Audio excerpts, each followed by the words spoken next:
السلام علیکم دوستو، ہم آپ کے لیے لائے ہیں بہت ہی پیاری پیاری اور مزیدار کہانیاں۔ تو ہماری کہانیاں دیکھنے کے لیے ہمارے چینل کو سبسکرائب کریں اور ہماری ویڈیو کو لائک کریں۔ تو چلو آئیں مل کر دیکھتے ہیں آج کی نئی کہانی۔ 3 بھائی تھے، تینوں حج کرنے اکٹھے جا رہے تھے۔ وہ بہت خوش تھے کہ تینوں بھائی اکٹھے حج کریں گے۔ ایک دن ایک بھائی کچھ لینے کے لیے گھر سے نکلا تو اس نے دیکھا ایک کھیت میں ایک گدھا مرا پڑا ہے اور ایک عورت اس گدھے کا گوشت کاٹ کر ایک تھیلے میں ڈال رہی ہے۔ اسے بہت عجیب لگا کہ جانے اس حرام جانور کے گوشت کو کیا کرے گی۔ پھر اسے خیال آیا کہ کہیں یہ عورت گوشت بیچتی نہ ہو۔ وہ وہیں رک گیا، پھر اسے عورت کے پیچھے چل پڑا۔ تھوڑی ہی دیر عورت ایک گھر میں گھس گئی۔ اب اسے بے چینی ہونے لگی کہ کیسے پتہ چلے کہ اس گوشت کا کیا کرے گی۔ میں یہ حرام اسے بیچنے نہیں دوں گا۔ تھوڑے انتظار کے بعد اس نے ہمت کر کے گھر کی عورت کا دروازہ کھٹکھٹایا تو اندر سے عورت کی آواز آئی، کون ہے؟ اس نے کہا، دروازہ کھولیں، مجھے آپ سے کچھ کام ہے۔ تو عورت بولی، گھر میں کوئی مرد نہیں ہے، آپ چلے جائیں۔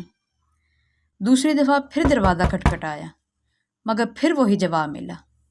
پھر تیسری دفعہ کھٹکھٹایا تو عورت نے دروازہ کھول دیا۔ اس نے فوراً پوچھا، آپ جو گوشت لائی ہیں اس کا کیا کریں گی؟ وہ تو حرام ہے۔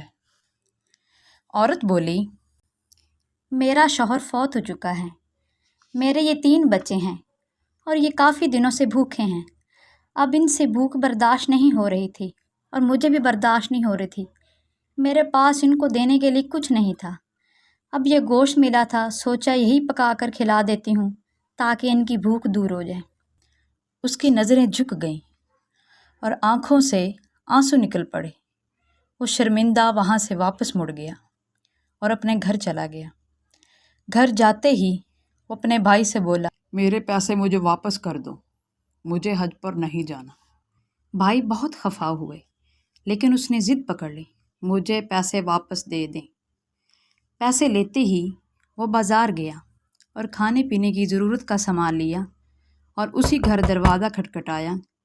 وہی عورت باہر آئی اور بولی، آپ پھر آ گئے۔ اس نے سارا سامان ان کے دروازے پر رکھا اور واپس چل دیا۔ وہ عورت اسے دعائیں دیتے ہوئے بولی، اللہ پاک تمہیں ہر سال حج کروائے، کبھی رزق کی کمی نہ ہو۔ گھر پہنچا تو بھائی آ چکے تھے۔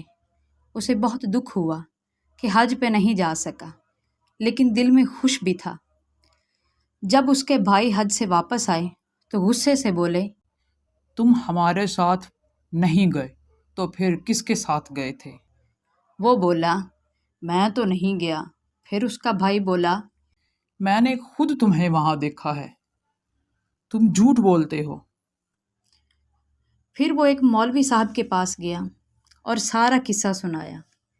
مولوی صاحب ہنستے ہوئے بولا، میاں، تمہارا حج تمہارے بھائیوں سے پہلے قبول ہو چکا تھا، تمہاری مدد کرنے کی وجہ سے جو تم نے اس عورت کی۔ اللہ پاک ہم سب کو ایک دوسرے کی مدد کرنے کی توفیق عطا فرمائے، آمین۔